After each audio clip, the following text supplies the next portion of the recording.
quarterback, people, and today we're breaking down film on Jonnu Smith, Miami Dolphins tight end. Talk about why I think he needs to be utilized more. This Patriots game, I think, is a good sign for things to come with how they were able to get him involved in the passing game. His usage, with Alec Ingold being able to do more of that move tight end blocking stuff for them, like Jonnu Smith was able to be unlocked as a receiver.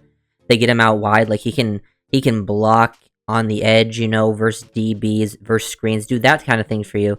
But he's great with the ball in his hands, just adds an element, a threat in the middle of the field. Dolphins don't face a ton of man-to-man with the receivers they have, so having Jonnu Smith out there, you don't need him to beat man-to-man coverage. You just need him to find soft spots versus zone, get open that way, utilize his yak ability. He's one of the better yak tight ends in the NFL.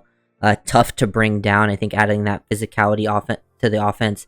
Able to just pick up nice, easy yards, easy completions. I think it just helps the offense function at a higher level, and clearly it helps Huntley out too. I would hope to see this, when Tua comes back, getting him more involved. I think it's something the coaches are talking about, but really have enjoyed what I saw from Jonnu specifically in that New England Patriots game. We also got to see him get a decent amount of work versus Buffalo too, but that was kind of because of how the game flow worked out. But you can see that kind of element added to his game, and it's not something the Dolphins have really had at the tight end position since McDaniel's gotten here. They still need, I think, a top-tier tight end that can kind of play as a traditional Y, can block and do everything out on the edge.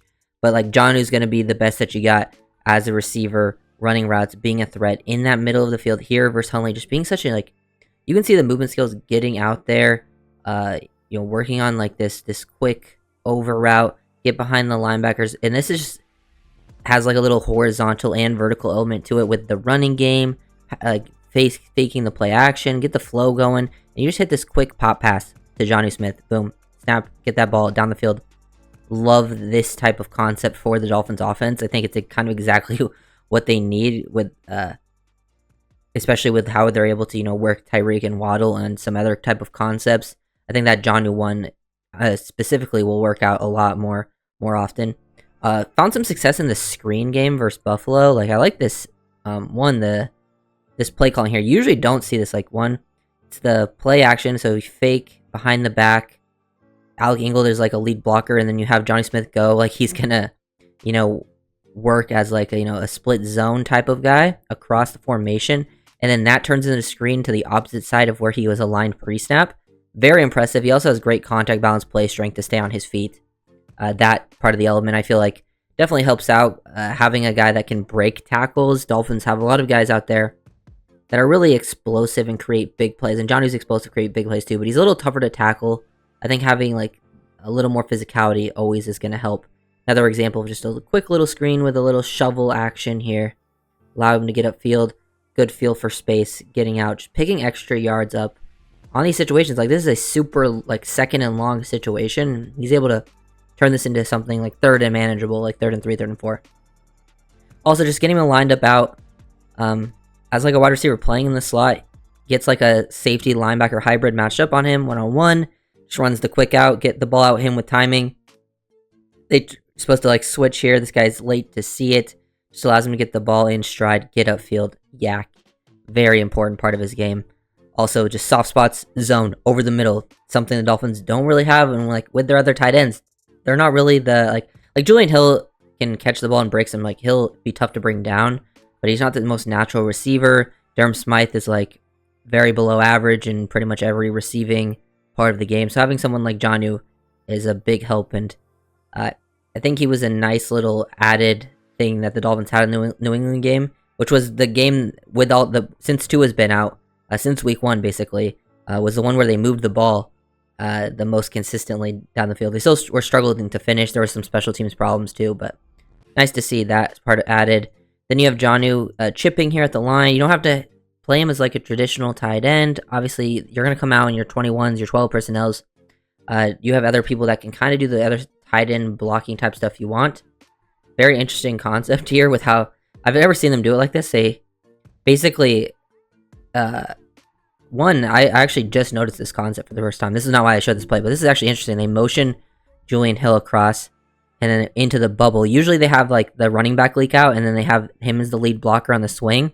This time they had their running back lead out to also be a lead blocker. So if they threw this to Tyreek, he had 2 lead blockers. That's very interesting. But then Jonnu leaks out of the backfield after chipping. Just being a a friendly QB target. A little check down, catch the ball before the first down, get upfield, transition, fall forward, pick up a key first down on third down situations. Kind of another situation here. You just quick out, third and short, make things easy. Dolphins are able to go into an empty.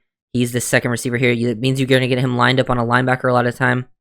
Make the nice catch. Looks like they're running some 2 read here down at the bottom. It doesn't end up working out, but they just convert a first down. Quick, easy completions. He's tough to bring down too. Look at him fighting for extra yards here. Make life easier on your quarterback. This is a 2nd and 10 that you get to make it into like 3rd and manageable with those just easy types of completions. That's where I want to see Jonnu Smith just being used throughout the game, whether it's this type of thing. The first play we saw where he's getting used off play action down the seam. You can use him in the screen game. Just adds so much value as a receiver. The reason he doesn't play full-time is because he's not really an inline guy that's going to go out there and block, which I understand. But it's not like they always align their tight ends inside inline anyways. Like, he can align here and still be used. He could be your crack toss guy. Like, I'd rather have him blocking crack toss on a D end than a receiver. And he's still valuable to the offense and can still like line up out there as a receiver. It's not like the 3rd and 4th receivers are playing so great anyways. Might as well just have Julian Hill line up out there in the slot because he at least adds a little size, physicality after the catch. Can block a little better than those guys. And it's not like they're facing man. If they're facing man-to-man coverage, you can hope that Tyreek and Waddle are getting open. And if you are facing a ton of man, that's when you throw in a player and they're like Odell. But when you're facing heavy zone teams, which the next team they face is Indianapolis, they're going to face some zone. Quick hitters over the middle, man. Like I'm saying, like, you just see where, look, he's aligned wide here. He's on the line of scrimmage, but he is wide. Like, he is an off-ball tight end. He's in, like, this nasty split. He gets the edge super wide because he doesn't want to get crack tossed. They basically sell the crack toss, but then get him working over the middle, get behind the linebacker, snap your head around, make a tough catch in between traffic, get upfield. Like, really just like the ways that he can be used. This was, like, his one negative play in the New England game, where they try to, use the play action, set up this shot down the field. It kind of ends up going off script.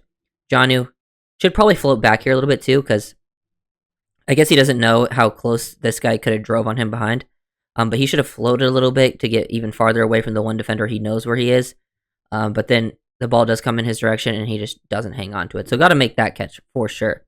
But I do like the ways that he can be potentially used to make some plays in this offense. Very, very something that's just missed. And it's not going to be a big thing every single game. There's sometimes, I think game plan-wise, things will change week to week with how Dolphins use their personnel packages, which tight ends they want to use more, because the tight ends do have very different skill sets. And Jonnu Smith is playing a different tight end spot. Like, he is an F tight end. Durham, Smythe, Julian Hill, the guys that ever play a lot of snaps, are Y tight ends. They're inline guys. That's not Jonnu's game, but sometimes that will be a focus, But this was the most run-heavy the Dolphins... Like, this is why I think I have a lot of promise for this, because this was the most run-heavy the Dolphins ever were, and it was a big thanks to Alec Ingold.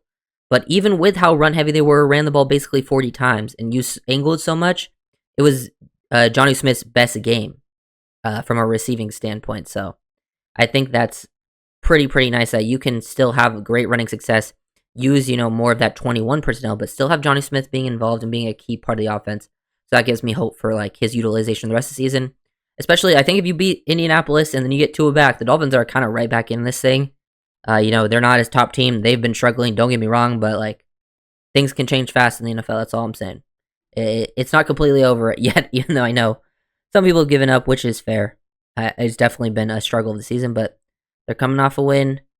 Even though it wasn't a great game for Miami, they definitely looked better on offense. Even if the final score doesn't show that, they left multiple plays. Like, they missed basically 2 field goals, which is 6 points.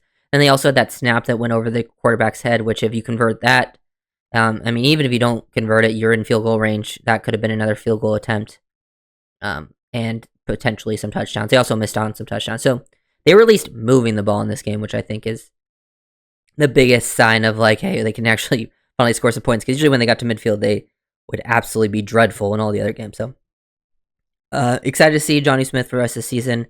I really want more tight ends. I love the next tight end draft class, so keep an eye out for that. I really think adding, like, a tight end that can play as a full-on Y is huge. So if you guys are doing it, like, come in, subscribe, peace.